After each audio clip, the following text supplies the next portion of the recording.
Happy April Fool! No, wait, don't leave. This is a real video, I swear. Hello everyone, Nick the DM here, and in today's video we are indeed looking at the strongest dragon in Dungeons & Dragons. But it may not be exactly what you expect. Let me explain. Today we are taking a look at the Quazar Dragon from Dragon Magazine issue 96, which was released in April of 1985. See, April issues of Dragon Magazine were often April Fool's issues, hence the opening and date this video is being uploaded. April Fool's issues were very polarizing because on one hand, some people liked having funny articles to read or stat blocks for cartoon characters like Bugs Bunny. But on the other hand, some people felt it was a waste of money. They paid for D&D content they could use, not random jokes. And remember, this was as early as 1985 and a little earlier. People who played D&D didn't exactly have a plethora of sources to draw from like nowadays. The point of all this is to say that the Quazar Dragon came from an April Fool's issue, so it may not be the detailed and lore-filled creature you were expecting. But with that out of the way, let me tell you about the Quazar Dragon. The Quazar Dragon is one of a kind, an entirely unique entity with no others like it. I was gonna say thank the gods, but no god is responsible for this creature. This creature was created by Susan Lawson, which was actually a pseudonym for Margaret Weiss and Roger E. Moore, both notable authors and editors for Dungeons & Dragons.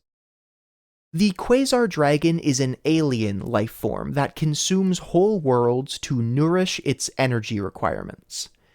It's especially attracted to worlds with enormous quantities of magic, and it's said the Quazar Dragon can detect the presence of such planets from a third of the distance of the galactic disk, whatever that means. These worlds are usually in the final stages of what is called the Monty Hall Syndrome. Now, some of you may be wondering what the Monty Hall Syndrome is, and that comes as no surprise considering most D&D campaigns nowadays usually don't progress past 10th level. Monty Hall is a term used to describe a style of play in which the Dungeon Master is unreasonably generous in awarding treasure, experience, and other rewards. As far as I know, this term was first used in Dragon Magazine issue 14, and it's said to be a reference to Monty Hall, the host of the show Let's Make a Deal at the time, which was well known for awarding grand prizes. These Monty Hall worlds are where the player character's gold-plated fortresses hold more wealth than the greatest kingdoms, where PCs fight demon lords to celebrate the end of each 10-day, and once they claim that lord's weapon, they throw it in the vault because their +10 prismatic adamantine godblade is far superior. Worlds about to be eaten by the Quazar Dragon will receive their first clue when the sun disappears, which is an indicator that the Quazar Dragon has opened its 28,260 kilometer wide mouth and is about to swallow the planet whole. Luckily, there is a way to stop this, though it's not guaranteed. The Quazar Dragon will take about 12 to 48 hours to close its mouth, so the characters have some time. The only way to save the world is to immediately throw all the magic items one can get their hands on into a sphere of annihilation. All magic, every teeny tiny itty bitty scrap of magic must be destroyed. If this is done, there is a 5% chance the Quazar Dragon will change its mind and not gulp down the planet. The deities themselves have no say in the actions of the Quazar Dragon, and it's said that none of them want to do so anyways. The deities cannot even undo the actions of the dragon. Furthermore, to quote Dragon Magazine issue 96, quote, The Quazar Dragon has gotten rid of many planets on which characters dared call themselves the equal of the gods, and the gods are quite pleased with the overall result, even if it does mean having to go back to the drawing board and create another new planet." End quote. The Quazar Dragon has no natural enemies, to the point that it is even immune to bumping into neutron stars. The energy it takes from consuming one planet is used to launch itself at, quote, "translight velocities," end quote, which I believe means at the speed of light, in order to search out another magic-inflated world for a light snack. If that wasn't enough, this cruel joke of a dragon actually comes with stats.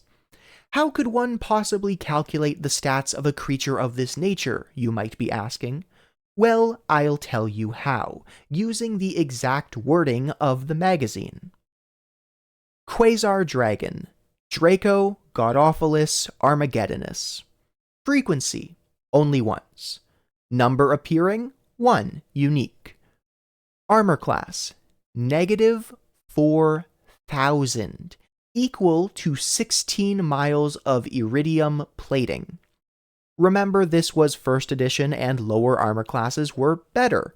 As a comparison, Tiamat, the chromatic dragon, queen of evil dragonkind and archdevil, had a 1st edition armor class of -3. And you may be asking, what is iridium?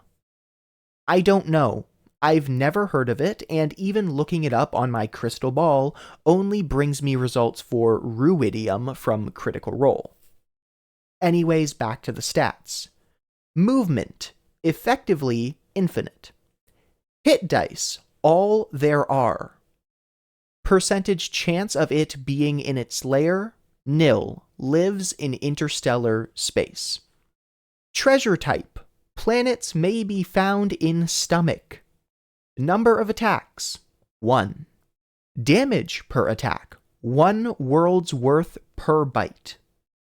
Special attacks, belch causes 10,000 d6 damage to all beings within 1 million kilometers. Special defenses, has no enemies. Magic resistance. Magic? What's that?